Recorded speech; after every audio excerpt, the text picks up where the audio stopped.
আল্লাহুম্মা।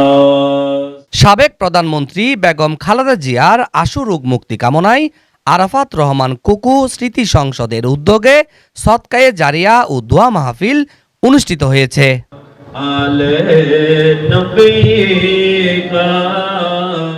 বৃহস্পতিবার উমর আলী মাতব্বর রোড বাদশাহ চেয়ারম্যান ঘাটা হাসান সরকারি প্রাথমিক বিদ্যালয় মাঠে পবিত্র কুরআন তেলাওয়াতের মাধ্যমে উমর আলী মাতব্বর মসজিদের খতিব মাওলানা শহীদুল ইসলাম কাদেরীর সভাপতিত্বে ও চাঁদগাঁও থানা ছাত্রদলের যুগ্ম আহ্বায়ক আজিজুর রহমান আজিজের সঞ্চালনায় উক্ত আয়োজনে প্রধান অতিথি হিসেবে উপস্থিত ছিলেন চট্টগ্রাম মহানগর যুবদলের সাবেক কর্মবিষয়ক সম্পাদক সাইদুল ইসলাম।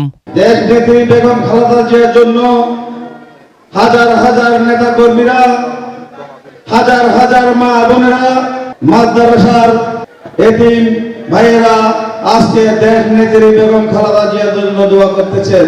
আমি একজন সাধারণ পরিবারের ছেলে, একদম গরিবের ছেলে, আপনাদের পাশে থেকে দেশনেত্রী বেগম খালেদা জিয়ার জন্য মন থেকে দোয়া করবেন। তারেক রহমান শহীদ জিয়ার আদর্শ কর্মী হবেন। আপনারা আমরা সবাই মিলে ঐক্যবদ্ধভাবে ভেদাভেদ ভুলে গিয়ে হিংসে হাংসে বেড়ে দিয়ে খালেদা জিয়ার হাতকে শক্তিশালী করুন।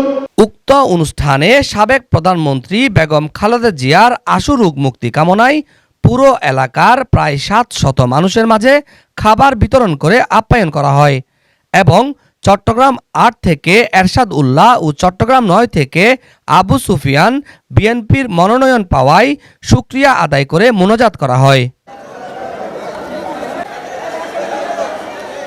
এছাড়াও উপস্থিত ছিলেন বিএনপি নেতা মোহাম্মদ হোসেন, যুবদল নেতা ফজল আমিন, মোহাম্মদ জামাল, পেয়ার মোহাম্মদ, আরাফাত রহমান কুকু স্মৃতি সংসদের সভাপতি মোহাম্মদ মহসিন, সাধারণ সম্পাদক মোহাম্মদ নবী, সালাউদ্দিন, নেজাম, মোহাম্মদ বশির, দিদার, হৃদয়, মিশকাত, রাসু, মোহাম্মদ পেয়ারু সহ এলাকার গণ্যমান্য ব্যক্তিবর্গ। মোহাম্মদ রবিল হোসেন, 24 টিভি, চট্টগ্রাম।